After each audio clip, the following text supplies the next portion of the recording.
everybody? It's Davey from the 80s, and you are now entering the Cinema Chop Shop. So park your ass right there. And while you're there, don't forget to hit the like, the share, and the subscribe button down below. And also, you can hit the description, and you can check my Patreon account. You can recommend movies and music and things for me to review or react to. With that being said, we are back at it again with Cobra Kai, Season 3, Episode 3, homie.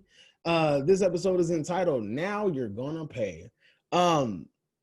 Quick thought. So this episode takes some time with the cast making amends for what transpired at the school, the big brawl that took place last season, and the Cobra Kai dojo seems like they just want revenge. They want revenge for what happened to Miguel. But the central focus, and I'm telling you, the central focus of this episode seems to be finances. The finances of this episode are what it's all about. Daniel's dealership has been hit because of what transpired at the school and his name being tied to karate in the school. So that brawl basically tarnished his name, and because of that, his business is doing a lot worse. Now we also have this other dilemma because Miguel's family is trying to pay for a surgery so that he can hopefully regain the ability to walk, but it costs a fortune. So you have Johnny being the dad figure in Miguel's life. He's trying to track down the money and try to help out any way he can with Miguel's surgery, and also trying to help him back in the process of walking.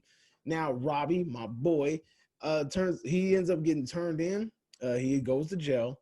And honestly, when I was watching this episode and I saw him in prison, I'm sitting there thinking like, my boy about to be the alpha. He about to be the top dog on campus. And I honestly think that based on what I just viewed, that ain't happening. I don't think he's gonna be able to do it. I think after I saw that, I'm like, well, that took the wind out of my sails. Also, on the note of Robbie, I think that Robbie is gonna honestly become a freaking heartless person soon. I think that he's getting groomed, if you watch wrestling, to become a heel. He's gonna take a heel turn. And if any of you guys know and watch wrestling, you know what that heel turn means. He means he was on the side of good, and now he's going to turn bad. And I honestly think that that's what they're grooming us for. This episode was good, but it really just felt like a filler episode. If you guys watch Dragon Ball Z in anime, then you know what a filler episode is. It just felt like it's kind of like filling us up until it gets us to where we need to go.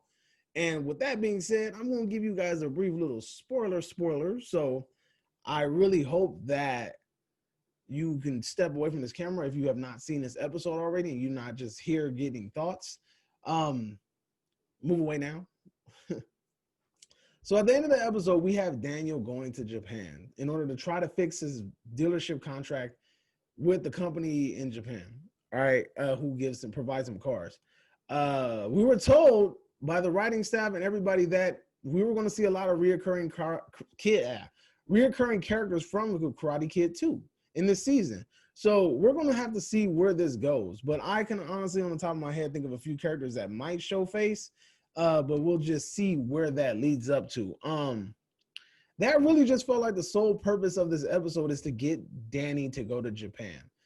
That's really what it felt like. It felt like this whole episode was just leaving the breadcrumbs. Like, we're just trying to get my boy to Japan. Just go ahead and keep watching the episode. We're just trying to get him to go to Japan. That's what it really and honestly felt like.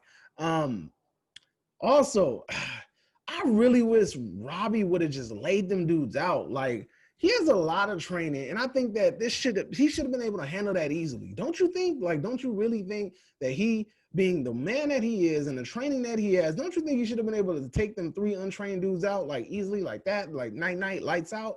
That's what I think. But I really think that the way that this is going, he's getting groomed to join Cobra Kai. I told you guys that from the beginning of the season. I've been thinking about this since season 2. I think the big switch is going to happen.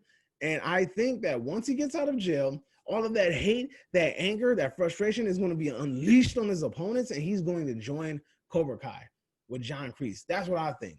So that's my thoughts. Let me know if you agree. Let me know if you disagree. Let me know if you're like, hey, there was a lot of substance in this episode. You're missing out on things, but maybe you agree with me. So if not, go ahead and leave a comment down below. Let me know what you think. Don't forget to hit the subscribe button. And you are now exiting the Cinema Chop Shop. Don't forget to hit the like button on the way out.